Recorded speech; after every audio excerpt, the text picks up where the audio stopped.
Let me ask you a question, Bumbacott. What is dialogue and its role in your story? If you ask most people, they would say that dialogue is a conversation between two or more people, typically used in books, plays, or everyday life. And it ain't a bad definition. But if that was the answer you gave to me, shit, boy, you wouldn't even know what hit you. I would nearly have to send you to God for giving me a simple ass explanation. Why do you ask? Because I'm Matt the Creative, your local lunatic who spent the majority of his time watching and studying fiction and the art of storytelling. Stay with me, and I'll show you how to write dialogue like the best and not end up on my hit list.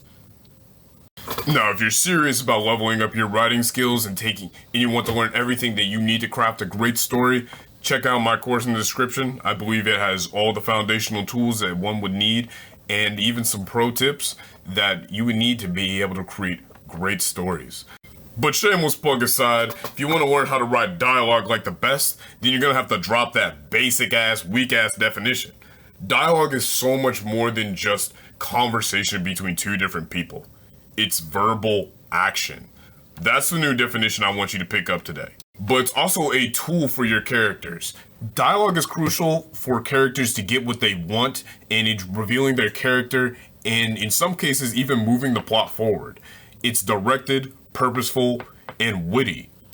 And this is why niggas be losing so much sleep because bad dialogue will just destroy your story. Or in some cases, you just get lucky and you make dialogue that's so bad that it's straight up legendary dialogue. They're eating her. And then they're going to eat me. Oh my God! But you probably ain't good enough to make that type of content, like something that's so bad that it's good. And even if you are, you ain't about to beat Troll 2. So stick to good dialogue. And the first and most common rule is that it shouldn't be overly realistic. It just needs to sound like something that could be a real sentence that people say. The difference between dialogue and what we say is that it's not full of all the random inconsistencies like if, and, none of that shit. Even if your character does have a crazy stutter, or there's some uneducated plebeian, they should still be speaking to the best of their ability and as eloquently as possible. Dialogue is always more witty, clever, and intelligent than our real world speech. Like you know when you lose an argument, or you're getting into an argument and then you enter in the shower later and now you're like thinking about arguments and you're like thinking about like counter arguments to what people said.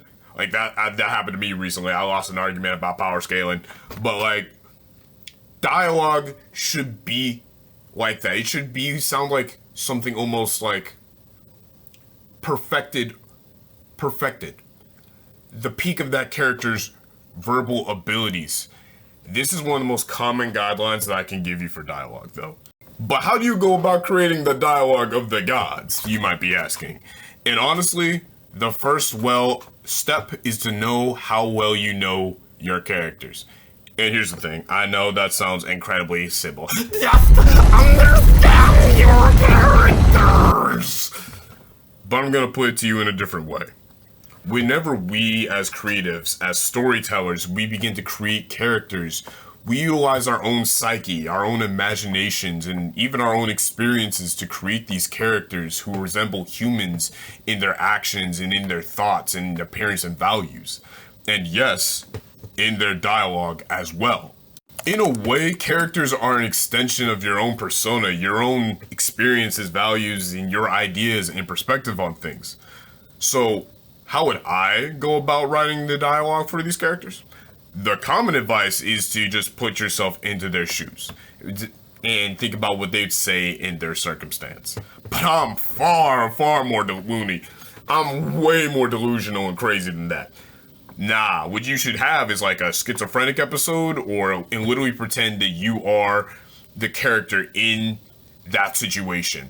Oh yeah, nigga. We go on the crazy spectrum with this one. Like literally, go into the mirror and get super into character. Envision all the emotions, the mindsets, and the challenges that you're facing your character.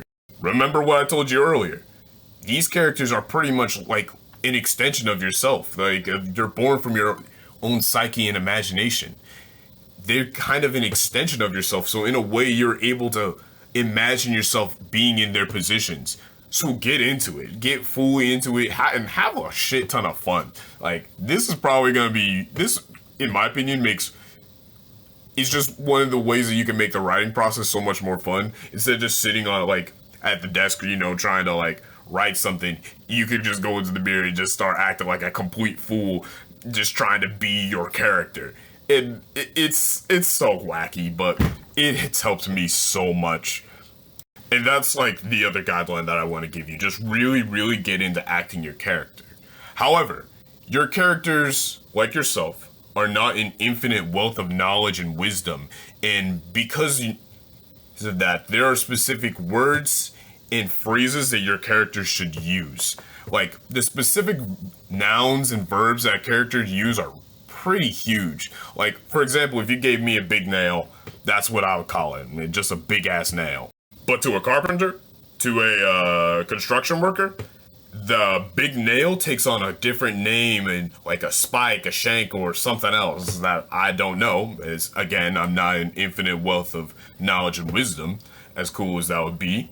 But nouns show off a character's intellect, range of knowledge, and modifiers or adjectives and adverbs and voice, they add emotion and personality to your characters that is hard to replicate otherwise.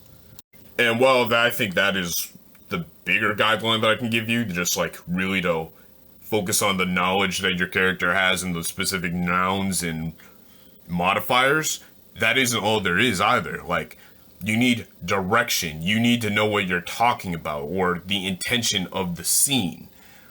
And that means you need to know who your characters are chatting with and how, in just like the context of the situation. It's like trying to go someplace that you've never been and you're just getting in your car and going. And you don't even get the GPS. It's actual nonsense. You're going to get lost and you're going to be meandering around. And then you're going to drive into me. And you're going to hit me. But I'm going to survive that hit. And then I'm going to get the... But seriously, the context of a given scene is critical.